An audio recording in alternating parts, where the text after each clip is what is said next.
అందరికీ నమస్కారం. Nipah, Zika, Chandipura ప్రాణాంతక వైరస్లు భారత్ను ఆందోళనకు గురిచేస్తున్నాయి.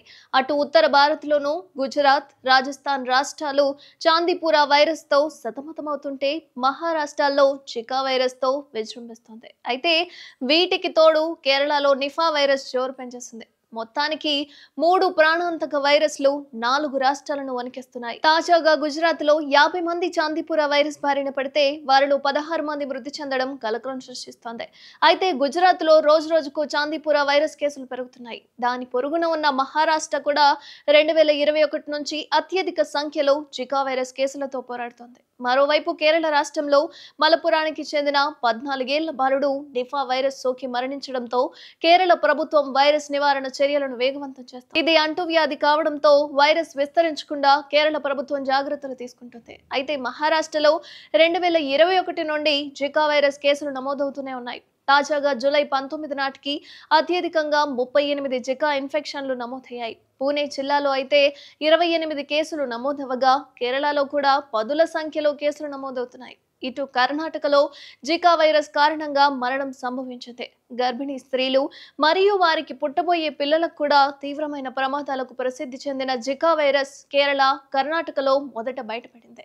అయితే ఈ వైరస్ యొక్క వేగవంతమైన వ్యాప్తి భారతదేశ ఆరోగ్య సంరక్షణ వ్యవస్థలో ప్రామాణిక గంటలు మోగిస్తున్నాయి. జికా వైరస్ ప్రధానంగా దోమకాటు ద్వారా, అలాగే రక్త మార్పిడి, లైంగిక సంపర్కం, తల్లి పాలివ్వడం ద్వారా వ్యాప్తిస్తుంది. అయితే ఈ వైరస్ దేశ వ్యాప్తంగా ఆందోళన రేకెత్తేస్తుంది. అయితే నిఫా వైరస్ సోకి మలపురానికి చెందిన 14 ఏళ్ల బాలుడు మృతి చెందడంతో కేరళలో అధికారులు అప్రమత్తమయ్యారు. ప్రపంచ ఆరోగ్య సంస్థ నిఫా వైరస్ జూనోటిక్ వైరస్ అని వర్ణించింది. అంటే ఇది జంతువుల నుండి మనుషులకు సంక్రమిస్తుంది. ఇది కలుషితమైన ఆహారం లేదా ప్రత్యక్షంగా వ్యక్తి నుంచి మరో వ్యక్తికి పరిచయం ద్వారా కూడా వ్యాప్తిస్తుంది. గబ్బిలాలు వైరస్ యొక్క సాధారణ వాహకాలు. అయితే గబ్బిలాల లాలాజలం లేదా మూత్రం ద్వారా కూడా కలుషితమైన పండ్లను తినడం ద్వారా మానవులకు నిఫా వైరస్ సోకుతుంది. ప్రస్తుతం కేరళ ప్రభుత్వం నివేదిక ప్రకారం మరణించిన బాలుడి ప్రాథమిక సంప్రదింపు జాబితాలో 350 మంది ఉన్నారు. అయితే 100 మందికి హై రిస్క్ గా వర్గీకరించబడ్డారు. అదనంగా పశు సంవర్ధక శాఖ వైరస్ కోసం పందులతో సహా జంతువులను పరీక్షిస్తోంది. మలపురానికి చెందిన 68 ఏళ్ల వ్యక్తి నిఫా వైరస్ లాంటి లక్షణాలతో మరణించిన బాలుడితో సంబంధం లేని పరిస్థితుల్లో కోజికోడ్ మెడికల్ కాలేజీలో చేరాడు. మహారాష్ట్రలోని ఓ గ్రామం పేరుతో చాందీపుర వైరస్ కి ఆ పేరు వచ్చింది. అయితే 1965లో ఈ వైరస్ బయటపడింది. ఈ వైరస్ కి రాబిస్ కి కారణమయ్యే వైరస్లతో దగ్గరి సంబంధం ఉంటుందట. చాందీపుర వైరస్ ప్రభావం ప్రచారంపై ప్రజలకు అవగాహన చాలా తక్కువగా ఉంటుంది. ఇది తీవ్ర ప్రమాదాన్ని కూడా కలిగిస్తుంది.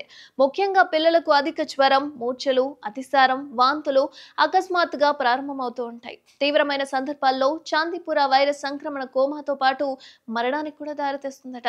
Indian journal of medical research ప్రకారం అయితే ఎన్ఫోఫాలిటిస్, మెదడు వాపు సోకిన వారిలో అయితే మరణానికి ఈ వైరస్ ప్రధాన కారణంగా తెలుస్తోంది.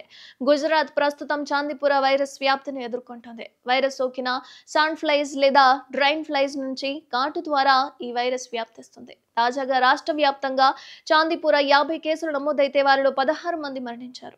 వైరస్ ని ఎదుర్కోవడానికి అక్కడి ప్రభుత్వం కూడా చర్యలు తీసుకుంటుంది. ఏది ఏమైనా ఎక్కడ ఎలా ఉన్నా జాగ్రత్తగా ఉండడం చాలా మంచిది.